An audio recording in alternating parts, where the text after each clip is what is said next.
Mi nombre es Mateo Humer, soy docente de historia y también activista marica. Estaba pensando, llevo más de la mitad de mi vida dedicado a trabajar por los derechos de las personas LGBT. Me crié la mayor parte de mi vida en Santa Fe, en Esperanza, y creo que esas realidades que tienen que ver con el interior, con el litoral, ayudan y hacen también a una diversidad que es regional.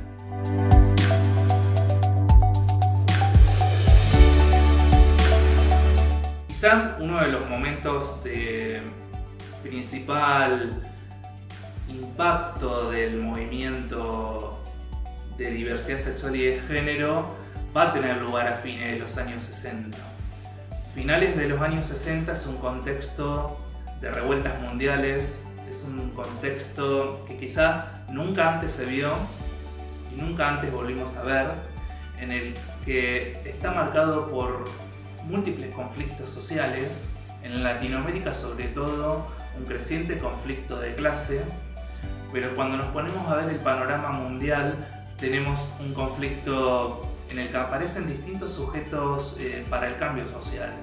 Tenemos el sujeto estudiantil, movimientos estudiantiles, ya no solo el movimiento obrero, tenemos un ya bastante avanzado movimientos por los derechos civiles, movimientos negros, una renovación de los movimientos indígenas, una nueva explosión del movimiento feminista, crecientes grupos en contra de la guerra, crecientes grupos pacifistas, y ese es el escenario en el cual vamos a asistir a un nuevo momento de los movimientos LGBT, y es precisamente un evento de apertura que es conocido como la revuelta de Stonewall. La revuelta de Stonewall tiene lugar el 28 de junio de 1969 en uno de los barrios periféricos de Nueva York, en el cual un grupo de homosexuales, trans, lesbianas se rebelan en un bar ante la represión policial. Se trata de una resistencia que fue espontánea ante la represión arbitraria de la policía, que representaba el brazo punitivo del Estado. Esta rebelión espontánea, y por eso el carácter de revuelta, va a marcar el inicio de un nuevo momento para los movimientos de diversidad sexual y de género, por buscar una generalidad que nos ayude. ¿Por qué va a marcar un nuevo momento? Porque si bien esta revuelta, que fue una revuelta que utilizó la violencia para oponerse a la violencia del Estado, fue una revuelta que fue reprimida, se apeló mucho al desgaste. Al cabo de unos días de ese atrincheramiento en el bar, fue neutralizada la revuelta. Si bien fue descomprimida, no fue desarticulada. ¿Qué quiero decir con esto? Que ese grupo de homosexuales, de lesbianas, de trans que participaron en la revuelta van a quedar políticamente comprometidos con la causa. Al cabo de unos meses comienzan a elaborar fanzines, comienzan a buscar alianzas con los grupos feministas locales, comienzan a hacer, si se quiere, un primer trabajo de memoria sobre lo que había pasado. Tal es así que cercano al primer año organizan lo que va a ser la primera marcha del orgullo homosexual, como se llamó en aquella época, que fue el 28 de junio de 1970, en el que precisamente se tomó el espacio público, una primera marcha, para rememorar lo que había pasado el año anterior y para hacer, si se quiere, un ejercicio de visibilidad radical, en el cual se tomaba la calle para visibilizar las expresiones gays, lesbianas, trans, drags, que hay que tener en cuenta que las expresiones artísticas han sido y son muy importantes en el colectivo LGBT para dar cuenta de múltiples problemáticas. Los recursos artísticos han sido muy buenos y lo son en ese sentido, van más allá de las palabras y eso está muy bueno. Esa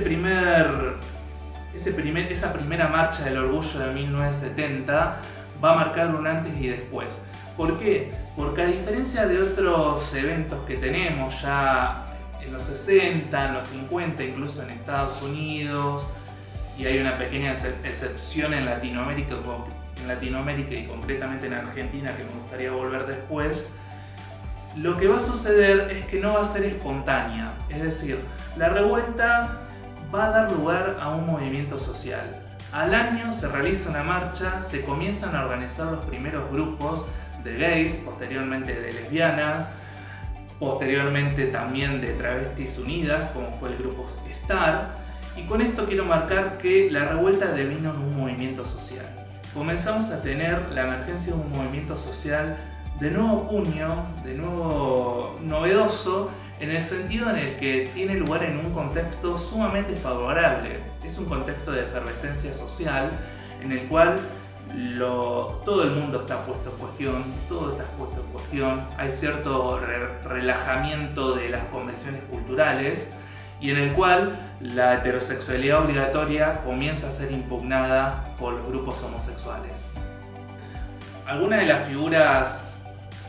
que hoy en día han sido recuperadas, pero que vivieron muchos años de invisibilidad y tenemos que hacernos cargo de eso, han sido Marsha Johnson, pero también Sylvia Rivera,